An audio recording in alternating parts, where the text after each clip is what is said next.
Who are you? Whoever you want me to be. Don't say I never gave you anything. It's feeling epic. 3 words. 8 letters. I remember everything. Hello, and welcome to this very special episode of Previously on Teen TV. We do have a special treat today. I'm Jillian Benani. I'm Claire Wojciechowski. Claire. Jillian. I'm very excited for this. So, listeners, it is March Madness season, which only means one thing. We have created a Teen TV boyfriend bracket. Mm-hmm. Very exciting. I hope you're all squealing at home because we get to decide who deserves the title of Ultimate Teen TV Boyfriend. I am excited about this. And just to be clear, we are not talking about who's the hottest boyfriend. I know some people might be voting that way. It's a factor. That will be a factor. It's a factor. Sure. Yeah. But we are judging these boys today, turning the tables on them, pitting the men against each other for once. Well, we love that. Yes. Nothing says International Women's Month like pitting men against each other. But yes, that was a good point to make. And also, this is the characters. This is not based on the actors who play them. We are sticking strictly to the characters here. And, you know, we've got everything. We've got the brooding bad boys. We've got the sweet sensitive types. We've got maybe some people you forgot about. We've got current shows. We got your favorites from the 90s to the early 2000s to the later 2000s. So we really got it all. I feel like this bracket really does cover the spectrum of teen TV. Yeah, we've got a boyfriend for everyone here in this bracket, you know? We do. That's true. So, you know, yeah, you're going to have to play along at home and see if your boyfriend, your imaginary internet TV boyfriend makes it to the end. Well, do you think you're going to stay by maybe a long-term guy that you've been watching for years, or do you think one of these newcomers is gonna take the top spot? Oh, that's hard to say. I think we're gonna have to decide in the moment, but I feel like I'm gonna lean towards some old favorites. Yeah, you're loyal. I am. Yeah. You're loyal to your favorites. I am. So we will be filling out this bracket together, so we're not doing separate brackets. Me and Claire have to decide together who we want to move forward. Right. And I think that it's going to get contentious on a few of these rounds. Some of them I think will agree pretty readily, but a few other ones we're going to get feisty. I know. I'm going to fight for my guys. I know. So am I. And also, we want you guys to participate at home. So you can actually vote and fill out your own bracket. We have the link on our Instagram page at previously_teen TV. It's also going to be in the description of this episode. So be sure to do that. Voting will start on Friday as this episode is released. And then we'll have the winner picked by the following Friday. Starting Monday, each round is day by day. So be sure to keep checking back and voting if you want your guy to make it to the end. Yes, every 24 hours is a new round. So you got to keep on it, keep checking in, keep voting for your favorites. So everyone, please go vote so we'll have our bracket of who the winner is, and then we'll have the listeners' bracket too. So you want your guy to be in the number one spot, you got to vote. I am excited to see where the listeners stack up against us. I don't know. Yeah, I don't know where their loyalties lie. Yeah, where the listeners match up, where we match up. We don't know where we're going to match up yet. We're going to find out here today, but it's tough, I will say, because there's a lot of great guys in here. A lot of stars, a lot of heartthrobs, a lot of good quality men. Yes. And the bad boys that we love. Yeah. So, I mean, they deserve attention too. We should talk about them. They were boyfriends, for better or worse. So I can't wait to get into it. Well, let's get into it. Let's do it. Are you ready? Absolutely. Let's go. March Madness begins. Screw basketball. This is way better. All right. So our first matchup is with Nathan Scott versus Nate Jacobs. So Nathan Scott on One Tree Hill, Nate Jacobs from Euphoria. I mean, this is like number one seed versus lowest seed, I think. This is an easy one, I would say. I mean, Nate Jacobs destroys every woman he comes in contact with. He is an abuser. He has no redeemable qualities, in my opinion. Does it suck that we love Jacob Elordi? Yes. But like, I mean, come on. He's a mess. He's like the worst character we've ever seen on TV, maybe. I mean, I was going to say redeemable qualities. I would say argue he has two in that he's hot and he's tall. Yes. But like, that doesn't make you a great boyfriend, obviously. I do know that Nate Jacobs is not to be trusted. Yes. Whereas Nathan Scott, on the other hand, pinnacle of TV boyfriend, TV husband. Oh, dreamboat. Dreamboat boyfriend, husband, father. Like, and also he is somebody who has daddy issues too. Yes. Like Nate Jacobs has daddy issues. Nathan Scott also has daddy issues. And I feel like this is the opposite of what happened. Like where Nathan went the other way and really like grew as a person and learned to overcome that. Yeah. You know, we watch him go through a lot. We watch him go through a lot of struggles. He was almost paralyzed and still made it to the NBA and still supported his wife and child the entire time. He was kidnapped by some European mobsters. He fought his way back. He did. He overcame depression and a possible suicide attempt. Yes, maybe a few suicide attempts. But he don't forget that car crash in that's season 2. what I was thinking of. Well, also season 5, kind of. Yeah. He's depressed. Yeah, it's not great. But he always overcomes it. Yes, he is. And I guess what we're talking about here is his loyalty to Haley. Yeah. Like throughout all of it, even when he's angry with Haley, even when they're like separated or whatever, he still loves her. He's still loyal to her. She's still like his number one priority. And from when they started dating, like he was always really good to her and loved her. And you could always see that. And to see this kind of like bad boy jock really fall for her and fall for, you know, the tutor girl. It was just, he's just so great. I mean, I'm wearing his jersey for a reason. Yeah. Okay.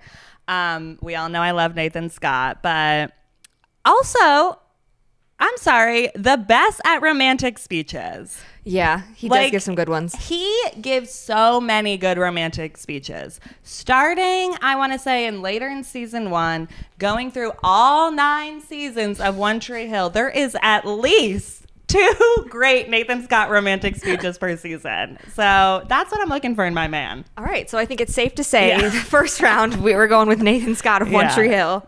All right, Nathan is in. Nate Jacobs, you're cut. Okay. You're done. You're Which done. I wish they gave him just some more redeemable qualities so we could keep Jacob Elordi in, but we're sorry, Jacob Elordi. We'll see you in season 3. Yeah, if it ever comes out. Yeah. Our next matchup is Ryan Atwood from The OC and Scott McCall from Teen Wolf. Yes. These are different characters here, Very for sure. different. Yes. I feel like with Ryan, like that man can throw a punch, but can he speak?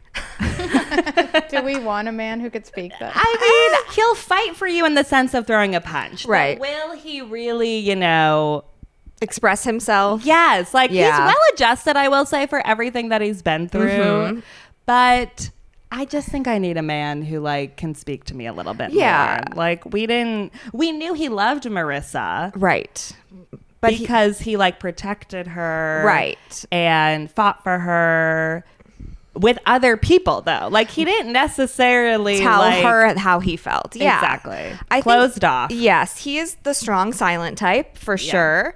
And I think that's a product of his upbringing. You know, he didn't grow up in a place where it was safe to express your emotions, so he has difficulty doing that. But it doesn't mean he doesn't feel and that he doesn't care. Right. And I think he does find ways to support Marissa. Like, you know, when she is going to go to therapy, he's going to show up for her. That's very true. And then when Lindsay is going through all of her stuff with finding out about Caleb being her father, his instinct is to go to her to be there. So he's like, even if he doesn't speak, his physical presence is, I think, his way of expressing. Yeah. His action. Yes, he's an actions speak louder than words kind of guy. Scott McCall is a bit of both, I would say. Yeah. He is you know, he will fight for you as well. He's a werewolf. He's an alpha. He is an alpha, a true alpha. And he, you know, fights for his love. He fights for his friends, his family. He fights for the little guy who needs defending. And he is a little bit more verbal with his feelings. And we see him share that with his relationships over the course of the show. Yeah, I feel like he's definitely like that hero type of character, very loyal to his pack, to his friends, always is like trying to save them. What I do like about Scott McCall though too is that like I feel like with that character, they really could have made him that like brooding bad boy type and really like given him this like tragic backstory. And then it turns out he's a werewolf. Like, and I feel like though I like that they didn't with him. Like he was this just like average teenage boy. He's kind of goofy when you first meet him. He's definitely. Like this he's like quirky, like goofy sophomore who's not cool, who's like not considered, you know, attractive. Yeah. And then he becomes a werewolf and things change. Turns into a man. Turns into a werewolf and a man. Yeah. But yeah, I like that they, you know, did kind of have him be like this very like average teenage boy to start off with. And I feel like that makes him very like endearing throughout the series where we do, you know, just kind of like see him grow as a person. And I mean, he was obsessed with Allison those first couple seasons. Yeah, I was just that was a lot. Well, he one of the seasons, Allison like breaks up with him, and she's like, "I can't be with you because you're a werewolf, and my family hunts werewolves, and also like a werewolf killed my mom, and blah blah blah." And he's just like, and it's okay, and he's like, "It's okay," and he's just so like, "Yeah, it's fine." And she's like, "No, you don't understand. I'm breaking up with you," and he's just like smiling, and he's like, "We're gonna be together." Yeah. And I can't decide if that's sweet and like hopeful in like a teenage boy sort of way, or if it's like, not great. I know what you mean. I found that to be like a little annoying. Like I thought he got kind of annoying with Allison. A little bit. Yeah, I think he was like, "Oh, we're star-crossed lovers," and I think maybe it is at the end just like, "Oh, they were each other's first love, and maybe that's it, and that's okay." And like, just if she wants to let go, let her go, man. I mean, he does. They both start dating other people eventually, but you know, there's this unspoken thing between them. So I don't know. Who is the better boyfriend? Who is the better? Well, I mean, I will say with Ryan Atwood, we do get the whoever you want me to be. I mean, that's like iconic. Like, I don't know. Just that line is like leaning me towards Ryan. I mean, it's hard because obviously I think that Ryan, you know, I started watching at like 14, a more formidable age. So like I had a crush on Ryan, of course. Like, and I didn't as much have a crush on Scott. No. But like if we're talking about who's the better boyfriend, I don't know. This is tough. They're actually like pretty similar, but they're different. But like, I think they are both like good boyfriends. They're both good boys. I would think so too. I would say I would lean toward Ryan maybe because he just always felt like more of an adult to me. Yeah. Even in the beginning stages of the relationship, and just sort of approached things in a sort of seasoned like way. And Scott is, you know, has a lot of responsibility, but at the same time in his relationships, he feels a little bit like, oh, he's still very much a teenager. Yeah, that's a really good point. I feel like Ryan did always seem like wise beyond his years a little bit.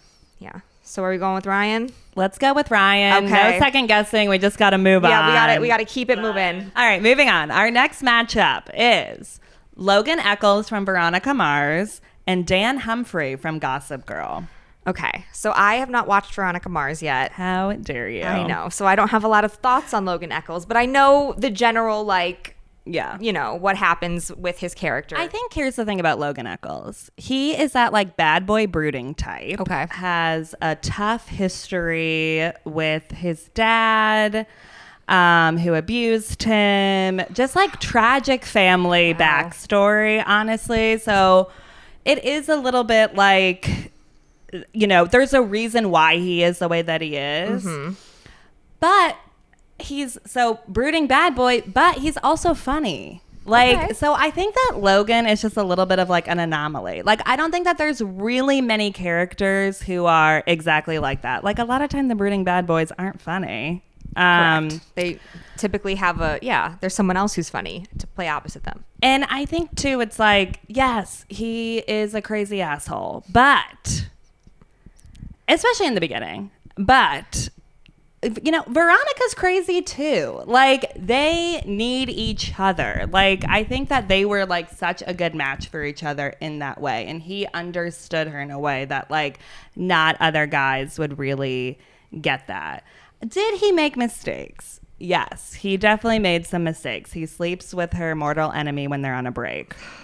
Well, that's not a great boyfriend, but they were on a break. No, so not great. I don't think he's necessarily like the best boyfriend, but I do think he has a lot of redeeming qualities. And I think that he really loved Veronica and never like shied away from showing her that. A lot of times those like bad boy types are emotionally unavailable. And I never like fully got that with Logan. Okay. All right. And then we have Dan Humphrey, who, okay, like it's like if he wasn't Gossip Girl, maybe we'd like consider him more, but like he's Gossip Girl. Yeah. So he's sending in these tips about his girlfriends. Like, yeah, I mean, Dan Humphrey, at the beginning, he's lonely boy. He's sad and he doesn't have friends, and we feel for him, and he's so like sweet to Serena and understanding to Serena and like seems to get her in a way that nobody else does. And then as the seasons go on, he kind of just becomes a dick. yeah. Nice guy syndrome. Yes. Where he thinks he's such the nice guy because he's not like Chuck Bass. And Right. it's like, well, you're not really that nice. Anyone who calls themselves a nice guy is in fact not a nice guy. That is my theory that I've held for many years, and I believe it to be true. So yeah, but the Gossip Girl thing, hard to overcome. I know. It's just like, I don't know. Like, we can't look past it. We can't pretend that that's like not a thing. Yeah, he like lied to all of his girlfriends. He posted horrible things about them on the internet while they were dating in many cases. Like, I just don't know how you would trust someone like that. Right. And move past it enough to marry them.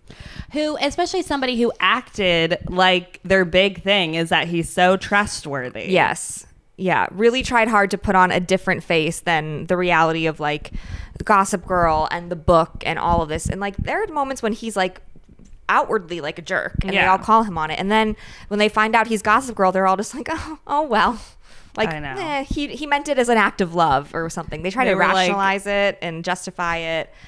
And it's I'm not buying it. Yeah, agreed. He just was somebody, again, who started off good and I just feel like plummeted a little bit, which sucks. Yeah, because there was a lot of potential there. Yeah, no, definitely. I mean, no one can say, like, I mean, Dan and Serena in the beginning were cute and he was like so sweet to her. So we got to give Dan credit for that at least. At the beginning it was great. He got corrupted by the Upper East Side. Yeah.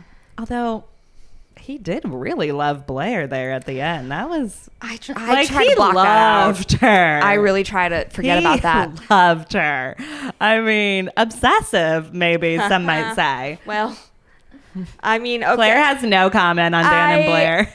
I really don't like Dan and Blair. Wow. I don't know why. I didn't hate it, to be honest. I know you talked about this. You thought it was interesting that they were trying to do something different, which I appreciate. I just didn't enjoy it. But I just think I love seeing a man like just falling head over heels for somebody too. And it was just kind of fun to see it, I thought. Yeah. Okay. So do you think Dan is a better boyfriend than Logan? I will say based on my knowledge of Dan and your speech about Logan, I think that Logan is a better boyfriend. I mean, yeah. Okay. Of course, I'm going with Logan. Like, Great. Sounds good. Yeah. All right. Next matchup.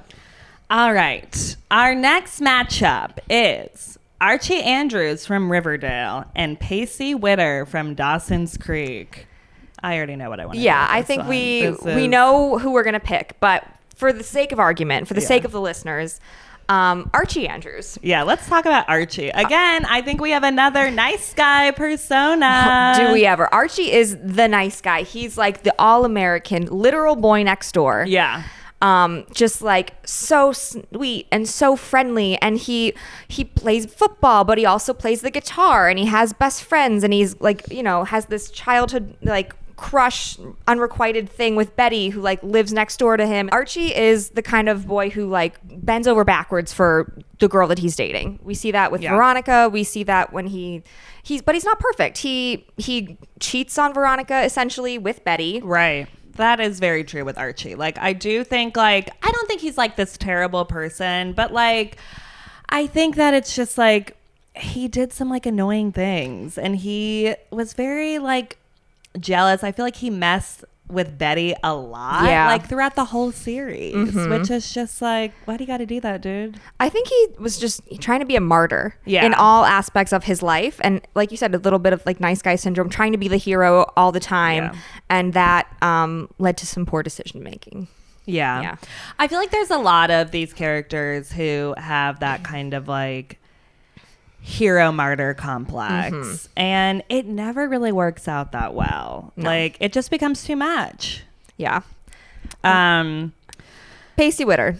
Pacey Witter. I mean, he remembers everything. He does. That's all we gotta say. Like, he is just such a like dreamboat guy. Like, he is so witty and funny and really caring and loyal and listens to you and cares about you and goes all in. Like, he went all in with Andy and with Joey. Yes. Like, both of those relationships. Right. He doesn't feel like he knows how to show up for people. Yeah. Emotionally, you know, literally, physically. Like, he's incredibly supportive and he's thoughtful. Like, the thing that I think about with Pacey is like just how much he remembers everything, but then he like acts on it and finds ways to like let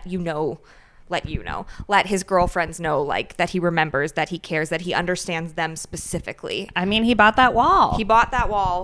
You know, he remembers the bracelet. Pacey is just, he does a lot of really great romantic gestures. Yes, he's good with the romantic gesture. Yes. Yeah. Which, and again, kind of for the more with his like personality type, you wouldn't necessarily expect that. He's also emotionally available for somebody who, you know, has like a messed up relationship with their family. Yeah. A lot of bad dads are on this for these teen TV boys. Like, we'll do a bad dads bracket next. Okay. So for now, Archie versus Pacey, we're going with Pacey. Yeah. Pacey is the clear winner here. Yeah. All right. Next up, we have Stefan Salvatore, The Vampire Diaries, versus Spencer James, All American. I gotta say, both of these characters are actually pretty similar, but they both have a hero complex. They are always trying to save everyone, be the hero, to the detriment sometimes of themselves and other people around them. They just always both, I feel like, want to save the day and be a bit of a martyr. Yeah. I will say that Stefan's biggest issues as a boyfriend are not so much like that he doesn't care for his girlfriends, doesn't show them. It's just that he's got his own shit that he's dealing with, and that affects his relationships. But it's not that he isn't showing up for them, isn't supportive of them. It's just his own crap is getting in the way of him fully showing up as a partner. It is a lot. Stefan has a lot of layers, though, I will say. Okay. What about Spencer? I mean, Spencer is a very good boyfriend. Okay. Like, he is always very supportive of who he's dating. I would say his main girlfriend on the show is Olivia. She's a drug addict and in recovery, and he's always very supportive of her throughout that journey. And you just get the sense that he deeply loves her. Okay. So I would say, you know, he is a good boyfriend. I mean, the worst thing is that like he's always trying to save the day with everybody, and he doesn't always then make the best decisions. But I have to go with Stefan. Okay. Do you think Stefan is a better boyfriend, or you just like him more? I mean, I do just like Stefan more, but like, I'm sorry, Stefan deserves more, like, than this. Like, come on. Like, I am tired of Stefan getting pushed to the side. I feel like Stefan tries so hard. And sure, like, he makes some mistakes and he has a dark side, but we can't judge him off of his dark side. I agree. Yeah, that's not what I would say makes him better or worse. I think Stefan was also able to move forward after his brother started dating his ex-girlfriend. So, I mean, a stand-up man. Okay, all right. If you will. If you feel strongly about Stefan moving on, I'm fine with that. I do feel strongly about Stefan. All right. I just don't think we've seen enough of, when a show is still going on, it's hard. All right. I mean, Stefan it Spencer's is. fine. He's not bad. But, like, Stefan will, like, really be there for you, I feel like. All right. Next up, this one is a great classic WB CW matchup. It is Jess Mariano from Gilmore Girls and Dawson Leary of Dawson's Creek. I think this one is obvious, but let's play it out. I mean, yes. But I feel like we do need to address that, like, Yeah. Jess was not the best boyfriend. I guess you're right. Yeah. I think that it's like we view Jess a lot of like what could have been with Yes. Rory and where we did see him like end up in the series. You're right. Like he did, overcome his past and seem to be a good guy, especially in A Year in the Life. Right. Like we see him older. But I mean, he was overall not the best boyfriend to Rory. I just think that they had the most in common and Yes. had a better connection.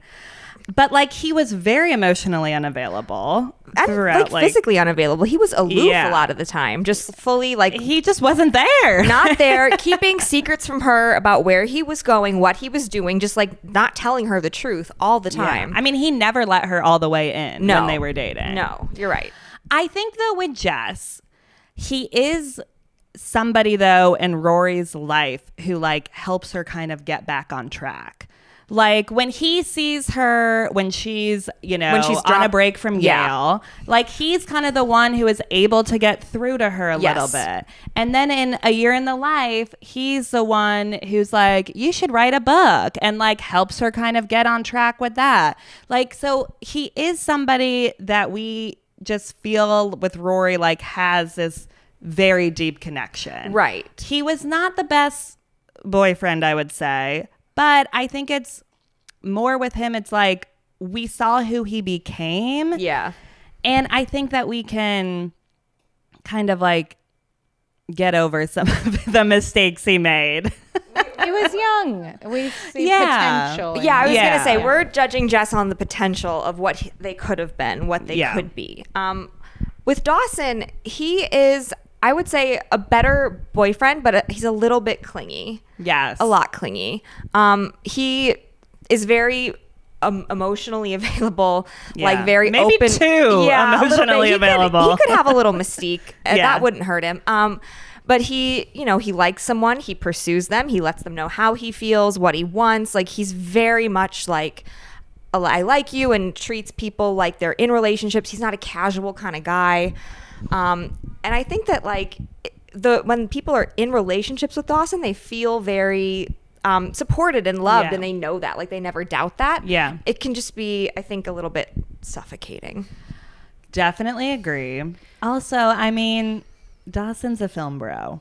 Like, Yeah. he's going to make you watch Citizen Kane 900 times. He's not open to other opinions at all Yes. about film in particular. Is he going to be watching, the Hallmark movies that you want to watch No. during the holiday season? No. Is he watching any female directors? We don't know. He just kind of sucks, like, ultimately. Like, I mean, it is what it is. He's not, like, the worst boyfriend, but, like, Yeah. his personality, obviously, in the show, Yeah. just, like, sucks a little bit. How he dealt with the whole Joey and Pacey thing was, like, very annoying and manipulative. And that was just always a little bit hard to overcome, I thought. Yeah. And he just always wants like what he can't have, I feel like. I think Jess is, Yeah. at the end of the day, We're going with Jess. yeah, because you can't pick Dawson. You just can't. We just can't. We can't. Like, I'm sorry. I cannot pick Dawson. It's like physically impossible. we just like Jess more. do. Sometimes it's okay to go with who you like more, okay? Everyone at home, it's okay. All right. Next up. Don't look into it too I much. mean, you should date people that you like. Yes, So, yes. And we your would date boyfriend- Jess over yeah. Dawson any day of the week. All right, next matchup, we have Chuck Bass from Gossip Girl and Jordan Baker from All American. I mean, the Chuck debate. Here we go. We can't get into it, but I mean, like, come on. He traded Blair for the hotel. Like, it's really not great. No. I mean, I like Chuck and Blair together, but I like them together because I think they're both, like, bad people. Yes. Like, Chuck in no way is a great guy. No, he's not a great guy. Does some pretty terrible things despite his love for Blair. He does a lot of mind games. And it just, I don't know if he's really, the swoon-worthy type of guy that we want to move forward in this, I would say. And Jordan Baker, on the other hand. Yes, tell me about him. He is quite swoon-worthy, if you will. Okay. He just overall is, like, a very, like, sweet guy. Like, I will say. Like, I love that. We love a sweet guy. When Simone finds out she's pregnant, she says that Jordan is the father after they have a one-night stand. Turns out he is not the father. Wow. But he remains friends with Simone and, like, really helps her, like, through this situation. They date while she's pregnant still with another man's child. When he loves someone, he, like, really loves somebody. Okay. Never been an asshole. Like, I would say just, like, all around kind of, like, stand-up guy. Okay, so I think he's the clear winner then, right? Yeah. Okay, great. Jordan Baker it is. All right, next matchup. Tim Riggins from Friday Night Lights versus Conrad Fisher from The Summer I Turned Pretty. Here's the thing about Tim Riggins. I mean, the layers to this man. This is why we all love him. There is so many layers to him. He is this bad boy who is underachieving. But he is so lovable. And I think that is something that's, like, really hard to accomplish. Mm-hmm. And that is just why we're all kind of, like, obsessed with Tim Riggins. I mean, he's kind, he's generous, he's laid back, which you, like, don't expect him really to, like, be so nice, especially to the women in the show. He helps Julie when she was drunk. He, befriends Becky and becomes, like, a really big supporter of her. He stops Jason Street from getting spinal surgery in Mexico. Like, this man is always there for the people in his life. He is very loyal. He goes to jail for his brother. Oh, wow. Yes. Real hero with Real capital hero. H.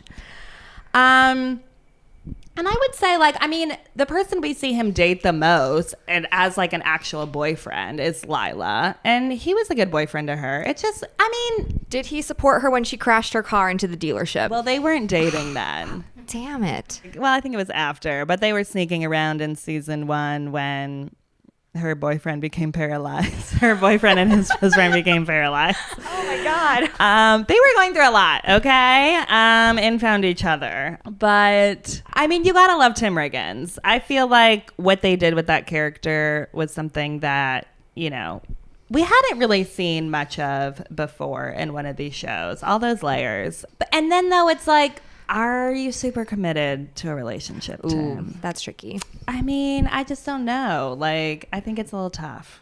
Okay. I mean, he was Delilah, but he just seems a little flighty sometimes. You know what I mean? In a hot way, but a little flighty. All right. I mean, the same can be said for Conrad Fisher. I do feel like these two are pretty similar, actually. Yeah. Yeah. Both football players. Yeah. Connie Baby is, like, has, like, a lot of depth, a lot of emotion, dreams of going off to Stanford, and, like, does, like, love Belly in, like, a big way. Like, his chest physically hurts because he can't be with her. Yeah. But just does not know how to express to her not just what he's feeling, but, like, everything else that he's dealing with emotionally. Yeah. He's definitely emotionally unavailable. Yeah. He is someone who is very much like, I'm the only one that can deal with this. Yeah. I have to deal with everyone else's problems on top of my own. I can't ask for help. I can't let anyone else know that I'm suffering. And that doesn't work. That's not healthy for him. It's not healthy for a relationship. And it ends up leading to the demise of his and Belly's relationship. I will say I give Connie a little bit of a pass because he is going through something major, like, in his life. Like, I do appreciate that at least the show, like, acknowledges of why he is the way he is, instead of sometimes these guys just show up and they're emotionally unavailable and you're like, but why? Like, why are you that way? And I feel like Conrad is somebody who listens and like really listens to Belly. Oh yeah. And like remembers it. I mean, the infinity necklace, like that was something like from their childhood that he remembered and like brought it back around. Like, we love a romantic gesture in that way. I mean, all the stuff that he's using to jab at Jeremiah in the car in the season 2 finale, those are all like things that he knows about Belly from their relationship that he remembers, like little things. Hot. Hot and toxic, but yeah, but it does, like, it's meaningful. Like, he pays attention to her and he sees her and like the potential of her and challenges her in a really beautiful way. I mean, you just wish he could speak and say what his emotions are and how he's feeling, but he's not at that point. No. The foundation is there with Conrad. Yeah. You know? Like, that foundation of, like, being a good guy is there. Oh, yeah. Like, he's not this, like, bad boy. No, not at all. He is, doing physics. Like... Yeah. Oh, and can throw a football. He's hot. He's, physically talented. He's smart. He's the total package, except for being emotionally unavailable. But, like... And pretty moody. Oh, he's real, yeah. He's real moody. Yeah, you can't have everything. Connie is quite moody. Yeah. I know. I'm a little bit torn on this one. I think I want to move forward with Conrad. Okay. I mean, I'm down for that because I know Conrad and I don't know Tim Riggins. So it's easier for me if we go with Conrad. But if you feel strongly... Producer Jesse, you know both of them. What do you think? I don't know. I mean, Conrad's not like... He's all the qualities that I would be like, not good for me. At least in the way that they have gotten so far. Like, I see what you mean. It's the like prom a little toxic. wasn't great. Yeah. Like, he like has some of those toxic qualities. Yes. Which I don't think Tim does stuff like that, really. Like, I think Tim is like he's hard to pinpoint. I know. Like, honestly, like, whereas I feel like, and I don't think we ever saw like full growth from Tim. Like, he's either. That's why deep, it's hard. Like, I know not that much to him. I don't think But he's I doing kinda that many romantic gestures. Really. So Conrad's like the deeper option, like emotionally. Sometimes you want a simple guy. Fit. Absolutely. Taylor and Travis, am I right? Exactly. Sometimes you Himbo. don't want to get into the heavy stuff all the time. I don't know. What do you guys... So move forward with Conrad. Yeah, I'm. Let's go with Conrad. I will say this is a really tough matchup for me. Okay. But I think that I would choose Conrad over Tim. And I also think we didn't see Tim really date that many girls on this show. He wasn't really like a boyfriend. And he's just not really so much as boyfriend material. Whereas I do feel like Conrad is a little bit more boyfriend material. He's just going through something with his mom, okay? Give him some grace. Wait till season 3, we'll you see guys. What happens Wait till season 3. I'll judge then. All right, next up, our next matchup is Damon Salvatore from The Vampire Diaries and Jughead Jones from Riverdale. This one is interesting to me. Yeah. Because I like Damon overall in the series. I think ultimately he proves himself to be the right partner for Elena. But early on, especially, he's not great. He is, he's killing people left and right. He is, doing nefarious things. He's not upfront with her about how they first met. And he has his reasons, of course, but I think like he does a lot of shady shit. He treats Caroline terribly in season 1, like literally uses her for sex and blood, and then like makes her forget about it. So Damon, not maybe the best boyfriend. I think though it's like we gotta look though if the growth was there, and I feel like with Damon, like ultimately like the growth was there by the end. Like, of course, like he does, like, not like he's perfect by the end of the series. Like, he continuously always does kind of like whatever he wants and goes against what Elena wants, like, quite a bit. True. But I think that it's like he is somebody who loves unconditionally. And he really did love Elena. Also, let's not forget, that Damon searched for Catherine for over a century. I mean, that's pretty hot, okay? The man's dedicated. That's one word for it. Jughead, though, we I don't. just find him a little annoying. Is that because Jughead or Cole Sprouse?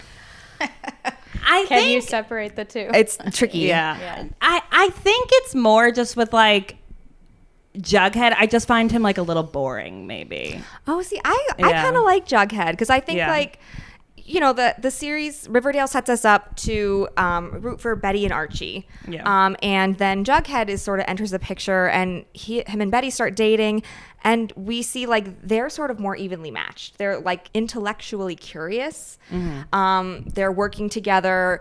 They both have these like really weird family dynamics that sort of the only one can only the other one can understand. And they, I think, really have similar dreams and similar ambitions. And so I feel like in that way, I don't know, I feel like Jughead is like pretty great, at least early on with Betty. I think I liked him early on with Betty, but then it's like, that's what I just really liked. And then I was like, okay, now I'm like kind of like over you a little bit. Yeah. And it's hard with that one because that show takes so many twists and turns, and it jumps forward in time and then it jumps back in time. Yeah. And it's, an alternate timeline. And so which Jughead are you talking about? I guess. Right. Because when they jump forward in time, he's like not the greatest boyfriend at that point. So I don't know. And I feel like that's more where they ended on. I don't know. But I do agree. I think though the early parts of Betty and Jughead, when they kind of first start dating and being together, like that is great TV. Like, and they are great together, and you can really see that he loves her, and he does love her throughout like the entirety of the series for like the most part. For the most, yeah. He doesn't date that many other people. No. I think sometimes I just get annoyed of like that he, was the leader of the serpents, and like it was just like, we got it. Stop pulling everybody into your schemes, Like I just feel like sometimes he was a little bit like that. I don't dislike him. I think if I'm comparing him to Damon, I'm going to choose Damon. Okay. It's also probably because I like the Vampire Diaries better. Yeah. Okay. Well, but what do you want to do? Let's go with Damon. All right. Paxton Hall Yoshida from Never Have I Ever versus Caleb Rivers from Pretty Little Liars. I know what I want to do with this one right away. I mean, just say it. Because Paxton Hall Yoshida, I'm sorry. Like, I don't think he ever loved Davy that much. Like, I just don't think he could ever be fully what she deserved. And I just don't think that he, in terms of like greatest teen TV boyfriends, I don't think he's it. Fair. I think he ran when things got, a little crazy. But that's just who she was. And he didn't try and, stay or fight for her in any way. He never once gave a romantic speech. So I'm out on him. Wow. You keep forgetting about the graduation That speech. was not a romantic speech. That was a graduation speech. And he never said anything like that to her when he was dating her. So that was like a friendly speech. Okay. Well, who never ran when things got crazy because they were always crazy is Caleb Rivers. That's true. The things were always crazy. Caleb is the best boyfriend on the show. Yes. The best partner on the show. He definitely was the best boyfriend of Pretty Little Liars. Sticks by Hannah through thick and thin, no matter how insane things are. Like when we first meet him, like they're not dating. He's just like this hacker guy that they sort of ask to help with like a flash drive. They're like, we need to figure out some information. And then he like starts to help with more and more like liar things and falls for Hannah, and then is like fully looped in and is supporting her with this crazy mission, and like no matter what terrible things happen, like he's by her side. And they break up during college and she gets engaged to someone else, but they end up together because they are meant to be. Yeah. I mean, I love it. I agree. Okay. I think Caleb is the winner here. Great. Love that. Caleb Rivers. All right, next up, we have Lucas Scott from One Tree Hill and Jeremiah Fisher from The Summer I Turned Pretty. I mean, these two give me some similar vibes. For sure. Definitely. I feel like Lucas Scott is a good brother, a good friend, a good son, a good nephew, but he is not a good boyfriend. And he proves that he is definitely not the better Scott brother throughout the series. And him always being so confused about what he wanted screwed over 3 women and a friendship that spanned many years. But the third woman is Lindsay. Yes, it took me a second, but then I was like, he screwed over Lindsay too. He did. Lindsay, Brooke, Peyton, and Lindsay. Lindsay didn't deserve that. I didn't like her, but she didn't deserve any of that. Yeah. I agree. Lucas as a boyfriend, terrible. Yeah. I do think that Jeremiah gives similar vibes because of, they're both brothers in a love triangle and whatever. Jeremiah is just such a puppy dog, and it's confusing because we don't really see him in a relationship until partway through season 2 and he and Belly get together, and we hear that he's a flirt and that he's always making out with different people, and so they're trying to plant these seeds that he's he's not a relationship guy, that he's untrustworthy. But when he's with Belly and when he shows interest in Belly, it's consistent. It's supportive, it's unwavering, and he has no trouble expressing that in a way that Conrad does. Yeah, I mean, we can't say that Jeremiah wasn't very sweet to Belly. I mean, he didn't really do anything to hurt her in the series. Right. I just think that he's the type of guy who needs the attention on him at all times. He's the one in your wedding photo who's jumping behind you, like Justin Timberlake with Jessica Biel. That's the energy that he gives me. Okay. God, this actually is a hard matchup because I don't really like either of them. You're not committing to them. Yeah, you can eliminate them on the next round. Exactly. I think initially, if we just look at the sum total of the actions that we've seen, I think Jeremiah is a better boyfriend. I agree. Let's move forward with Jeremiah. Okay, Jeremiah it is. All right, next up, we have the oldest boyfriend in this bracket, Dylan McKay from Beverly Hills 90210. And then one of the newest, if not the newest, John B. from Outer Banks.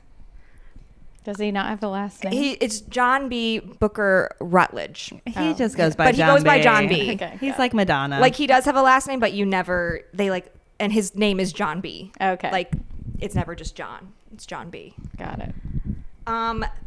I am a ride or die Dylan girly. Yeah. From the whole series, even when Dylan was not a great character, even when he was off the show for a couple years and then came back, I was Dylan McKay forever. He has my heart. He's got that weird little scar on his eyebrow that was a big thing when the show first started.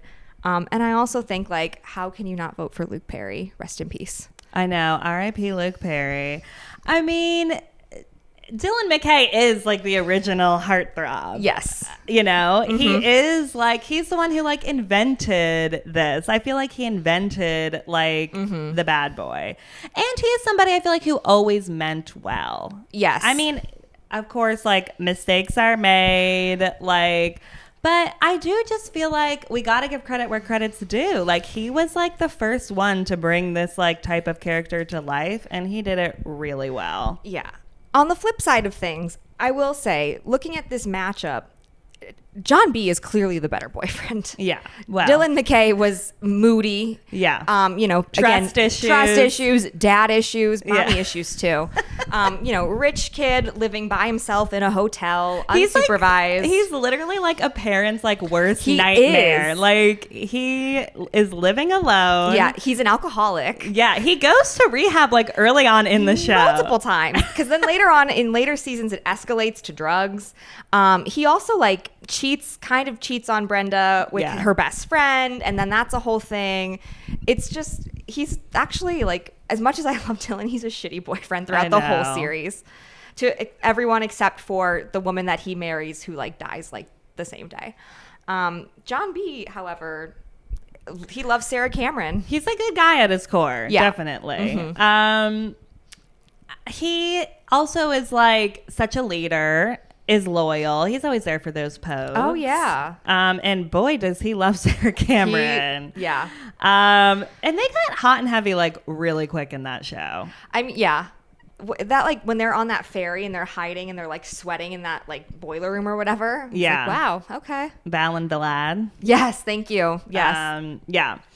I do just think though, Sarah and John B, it's like high highs and like low lows. Yeah. Like I just feel like 1 minute he's in love with her and is like getting married to her. Oh yeah. And then the I next didn't he's need like that. jealous at like a bonfire. Like Right, that she's hanging out with her ex-boyfriend. Yeah. And then like pushing her aside. So I feel like there's some Yeah. but I mean, look, he's a good boyfriend. He kind of looks like a Disney prince, I just feel like. With too. there's something about those him I get. cheekbones and the hair. Yeah. Okay. Yeah. So This is a tough one. I know because I really want to pick Dylan, but as a boyfriend, We can pick Dylan if we want. we don't have. John B is a better boyfriend than Dylan, but like Yeah. Who would you want to be your boyfriend? That's the question. John B. John B. All right. Yeah. I'm sorry. I don't know that Dylan McKay. I think though too, it's harder in the sense of like Dylan McKay. We saw what 9-10 seasons of, Yeah. and it's like John B. We got haven't. two. You know, it's like We've gotten 16 or 32 episodes of John B, and there's like 500 of Yeah, 9. So you just so- see a lot more of Dylan. But all right. We'll move forward with John B. yeah, we're moving with John B. But that cut Claire to her core. It was tough, but I'm glad I got to say my piece about Dylan McKay. Okay, next up we have Seth Cohen from the OC and Dean Forrester from Gilmore Girls. This is an easy one. It's interesting. Let's talk about it. Okay. Well, I mean, Seth, obviously funny, cute, nerdy, but he is like pretty self-involved. Oh yeah. Like very self-involved throughout like the entire series. Yes. And never like fully grows out of that. No, he is. Yeah, he loves Summer. Yeah. But he doesn't. He like forgets to show her almost. He takes her for granted, I think, is the biggest part of it. Not many romantic gestures from Seth Cohen. No. Other than the coffee cart in season 1. Thinking the same. That is about it. In seasons 2, 3, and 4, we really don't get him like really supporting her and being there for her. No. There's that sort of like hasty marriage proposal when she thinks that she's pregnant. Yeah. Which they come to regret immediately after they find out that she's Yeah. not. Yeah. So Seth Cohen. He's not the perfect boyfriend. No. But we love him. We love him. Dean is like. He was a great boyfriend at He was first. a great he boyfriend. built her that car. Like, but then he turns kind of possessive and clingy Yeah. after that. Yeah. And just like if you're going to be like that clingy and jealous in high school, like Yeah. that, I find that concerning. Yeah, I think we see that he hopefully grows out of it eventually. Like a year in the life, he's married to someone else, right? With Yeah. kids. So, and like he's doing okay for himself. But yeah, he's not great. And even like when him and Rory, when they get back together after he's, left his marriage for her. Yeah. So not a great husband. He's a cheater. He's a cheater. But even then he's like, he feels so not quite emasculated, but like separated from her world. Like Yeah. he sees how she's like going to Yale and is in this sort of like environment that he's not a part of, and he's like he can't deal with it, and he's just Yeah. like I can't do this. I mean, we also never see any like goals or dreams or like anything like that at all from Dean. Like we just don't see anything of like what he wants out of this life, other than at one point Rory. So I just feel like with Dean, like Gilmore Girls, Rory's journey is a lot about her hopes and dreams and like what she wants. And Dean as her boyfriend who doesn't even like think about that stuff just like does not work in that world. All right, so both boys not great boyfriends, but I think because we like him more, we're going with Seth Cohen. Yeah, we gotta go Seth Yeah, we gotta go with Seth Cohen. All right, next up, a real battle of the blondes here. That was good. I love that. And very true. We've got Cole Walter from My Life with the Walter Boys and Logan Huntsberger from Gilmore Girls. This is an easy one for me. Okay, go for it. Logan all the way. Okay, thank God. I mean, Cole's emotionally unavailable, Again. extremely rude to Aaron. We've seen him be nice to Jackie when she arrives, but like we haven't seen enough of his growth yet. No, we don't know enough about him yet to really see. We haven't seen him as a boyfriend, really. Yeah, like Jackie like has not fully changed him yet, like from as far as I can tell. No. I mean the seeds are there. Right, like the teapot seeds are gesture is there. very sweet, but like Yeah. again, he can't speak his feelings. He's like, I gotta make things. I must make things to show my feelings. Yeah. Very caveman. It is. It's a little caveman-esque. He's like, I can't just tell you that I like you. I have to like build this. I have to put this teapot together for you. Yeah. Logan starts off kind of a jerk. Yeah. He's a jerk, but he's upfront about it. I agreed. Like, I don't think he's like a huge jerk. No. It's just like a little bit of his kind of like. He's an F-boy. Yeah. But he says that. He's like, I'm not interested in a relationship. He's very clear. Yeah. And then when Rory's like, I can't do this anymore. I'm not a casual kind of girl. He's like, all right, let's date. And he changes himself for her because he wants to be with her. He's a pretty good boyfriend throughout. Not perfect. Like, he sleeps with a bunch of women while they're on a break, but in his mind, they're on a break. Oh, we love a good I break know. storyline. That's always something. We love to not clarify the terms of a break Yeah. on these shows. But Logan always supported Rory. Yes. I mean, he was dating Rory like at her worst. Oh, yeah. I mean, she was so lost, not at Yale. Like, and he was just somebody who still stood by her side, still supported her. I mean, and he was somebody who like met her on an intellectual level, like opened up her adventurous side a little bit that we never saw from Rory. Like that was really exciting and some really great like episodes for sure. God, so great. And like he understands this other side of the world that she's coming from, like the rich Gilmore side. He understands it in the way that neither Dean or Jess did. And because of that, doesn't like judge her for it. He's not uncomfortable by it. And he makes an effort to go experience Stars Hollow in her world and that side of things. Yeah, like he's not like a complete spoiled rich boy brat. Right. Like or at least like we don't like fully see that. Like he's open, to her world and where she comes from. Like he's not like a complete dick. No, I think that like at the end when they ultimately break up because he gives her this ultimatum, like not great. No, obviously. that was bad. Hate that. But for the most part, he's like a really good boyfriend to her. And I'm a Logan fan. We're going Logan over Cole. Sorry, Cole. We'll see what you do in season 2. Yes. All right. Our next matchup is JJ Maybank from Outer Banks and Nate Archibald from Gossip Girl. I get similar vibes from these guys too. Interesting. Do tell. I just feel like in both cases, these are like the sort of secondary boys. They're friends of like the main romantic lead. I know they're supposed to be sort of ensembles, but like as things shake out, they both end up sort of being secondary to someone else. And I feel like they get passed over a little bit in romances. But at the same time, you watch and you're like, no, but like JJ should be with Key. Yeah. Not John B, not Pope. Like it should be JJ. Like it's so clear from season 1. And like the same with Nate and Serena. You're like, Nate should be with Serena, not Dan. He shouldn't be with Blair. So those are my thoughts on them. I know. I do feel like this is a bit of a tough matchup. I do feel like JJ, what I like about him is he's literally willing to do anything for anybody. Extremely loyal. Yeah. And like he would literally take a bullet for a poke, like easily, like not a problem. Maybe not the smartest. He doesn't have a lot of foresight, but he has a lot of heart. Yes, a lot of heart.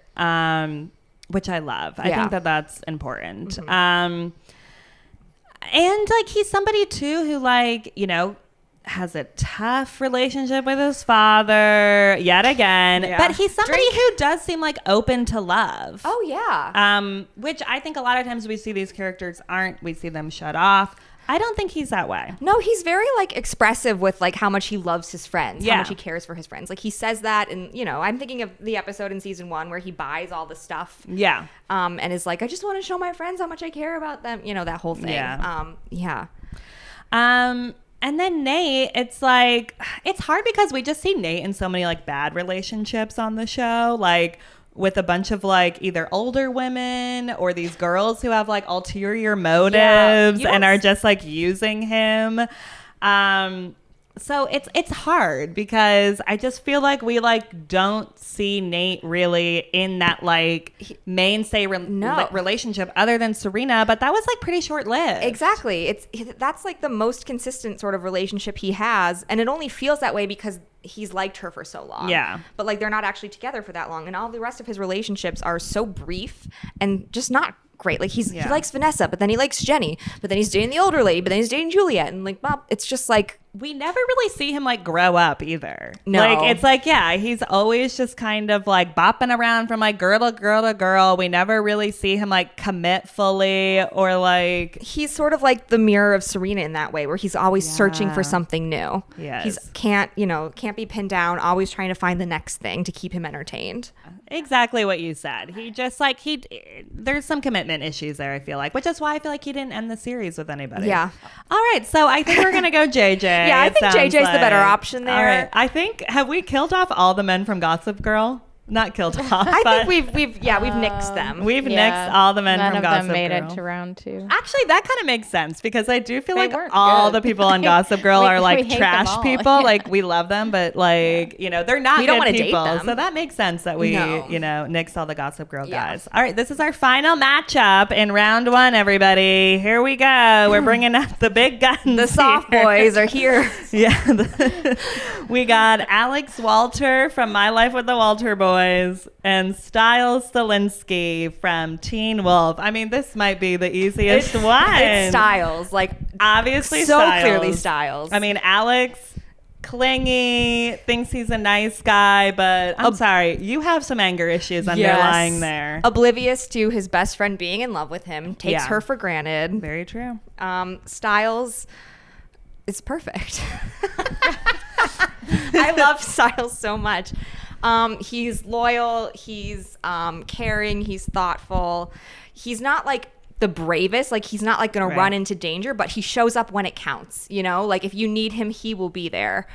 And I kind of like that. Like, I feel like that's what's so interesting about his character too, is that like he's not this super like hero type, but like he's there when you need him to be, and he will, always be by Scott's side, like when Scott needs him.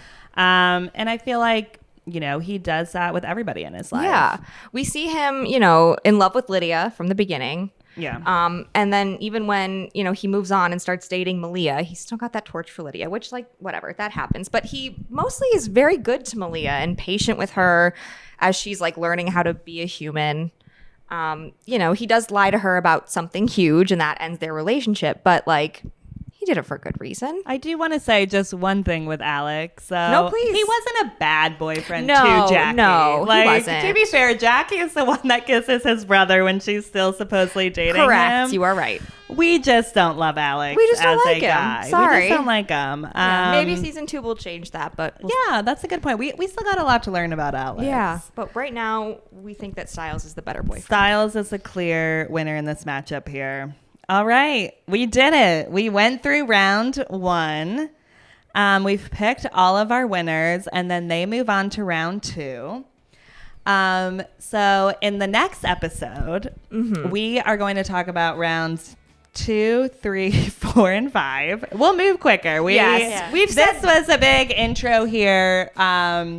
So that's why we're going to break this down into 2 parts. So be sure to listen to part 2 to see who is crowned the ultimate teen TV boyfriend. And vote along at home. Yes, and please vote along at home as well. You can find the link to the poll in our episode description. It's also on our Instagram at previouslyon_teen TV. Yes, you can also follow us on TikTok at previously_on_teen TV. Follow us wherever you get your podcasts. Rate and review us. Give us 5 stars. And remember to check back and vote every day. And have fun with the bracket. Thanks for listening.